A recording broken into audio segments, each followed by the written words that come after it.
Hi everyone. So this is the second part of the Drupal TDD tutorial about form validation and submission. In this part, I want to show you how you can use TDD practices to test the way your form is being built. So in this tutorial, I'm going to use a form which has a field that will only show up if a user has a certain permission, and we want to test that aspect. So again, I'm going to use a TDD and only stick to unit tests, so there will be no functional tests involved. So with that in mind, let's begin. So you might remember from the previous tutorial, the previous part. So this is our form, and just to show you what I have in mind, I want, let's just put if true for now, to add a new field, which I'm going to call reset, and the type will be a checkbox, and the title will be reset all books, because as you might remember, we are uploading a CSV file which contains a list of books. So we're going to test these buildings. Let's start by creating our test class. Book import form test PHP.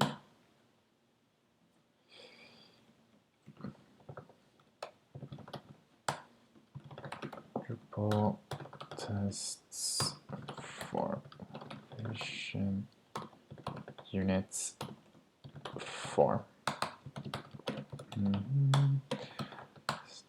Unit test case, and there we go. Now, as you might recall from the previous tutorial, if we want to use the translations, as is the case here because we are using this T for our field labels, this is not going to work out of the box. We need to mock the translation service. So what I'm going to do is I'm going to just copy what we did last time. Obviously, I don't need the validator service, and I just going to use this little shortcut to add the use here. So here we have our service, and now we're going to add our test method, test form building. So the way we want to do this is we obviously want to instantiate our book import form, and we want to actually build the form. So let's do that. We're going to call build form. And obviously we need to pass some parameters, which can be completely empty because we don't really rely on them anyway. We're simply using the form array, but the form state we're leaving alone for now. And I want to assert that my array has no resets key, because this corresponds to the reset field. So the first test is it should not have it, because the way I want to do this is I want to show this only if the user has a certain permission. So if the user does not have the permission, this field should be hidden. Let's run our tests and see how it goes. It should fail. And indeed it does. We have a failing test. Good. Actual TDD in practice. Now that we have a failing test, let's write some code to make this pass again. So the code is pretty simple. We want to use the current user. I want to check if it has a permission. So what are we going to call this permission? Well, as you might notice, we don't actually have any permissions defined yet. So let me define the permissions now, even though you don't actually need the permissions to be defined for a unit test, because Drupal doesn't care. But best practice. So let's define it. I'm going to create a new permission called administer books. Administer books. And let's just restrict access to truth. This is an administrative permission. Not that it really matters in our case, but so if the current user has the permission administer books, then you show the field. So let me run the test again, and obviously this should fail because, boom, this is a unit test. There's no such thing as a current user. But that's not a problem for us because we can mock it. So let's create a new mock. Yep. And now I already know that I'm going to need a mock builder in this particular case because I want to disable the original constructor. Now we can get the mock. So if I had just used get mock, then it would not have worked because you need to pass some values here.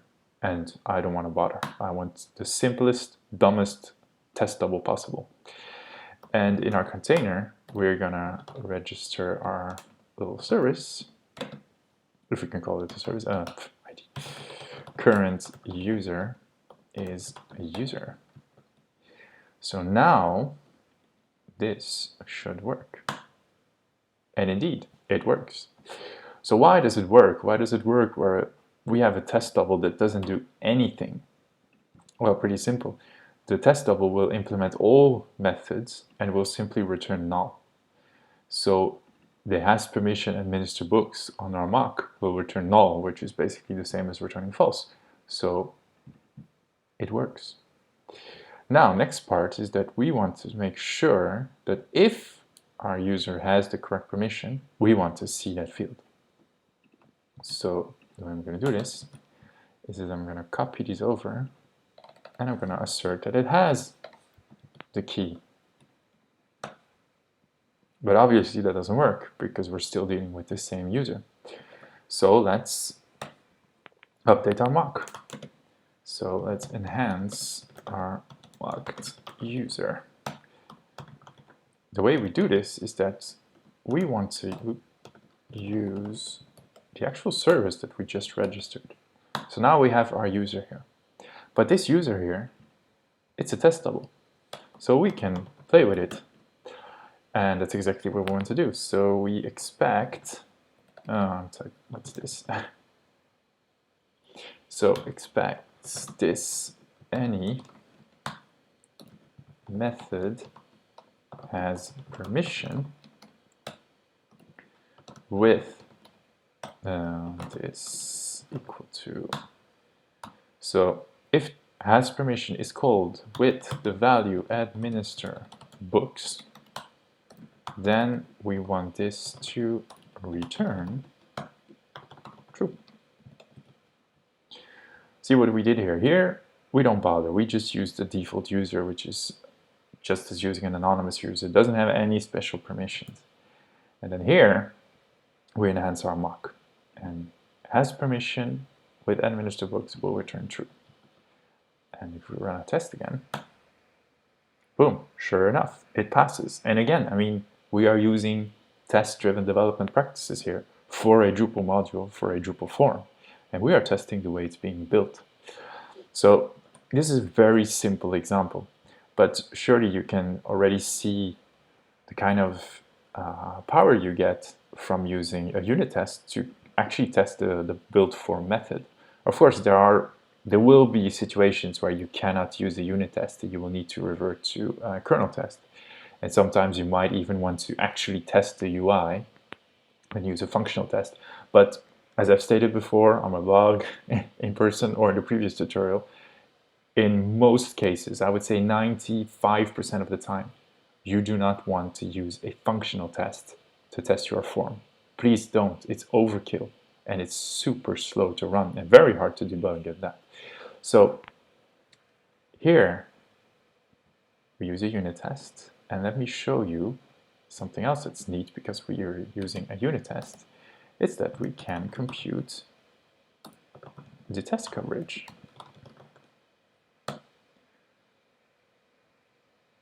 Boom. Really fast.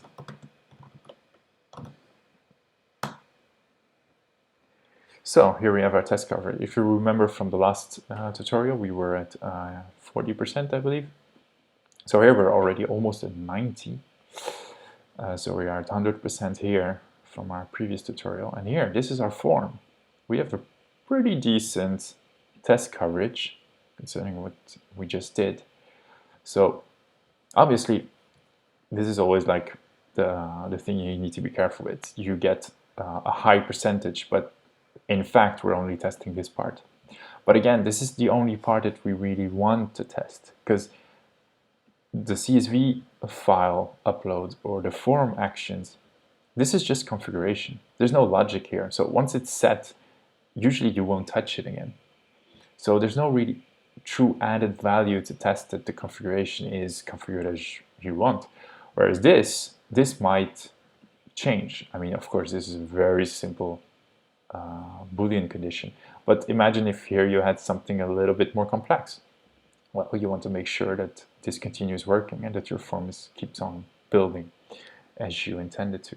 Let me actually also enhance this a little bit, because this guy, I don't care, code coverage, I don't care that this is not being covered by my tests, because it's like a constant, right? I mean, it's just returning a simple string. So boom, here, this is now being ignored. So it ups the stats a little bit. Again, I'm not saying you should aim to get like 100%, but it's a nice indicator. Like if you get at like 80%, that's a fair indication that you're doing pretty well with your tests, if you know that your tests are well written. So that was it for part 2. In the next part, I will show you how you can actually start testing the validation. But up until then, well, take care.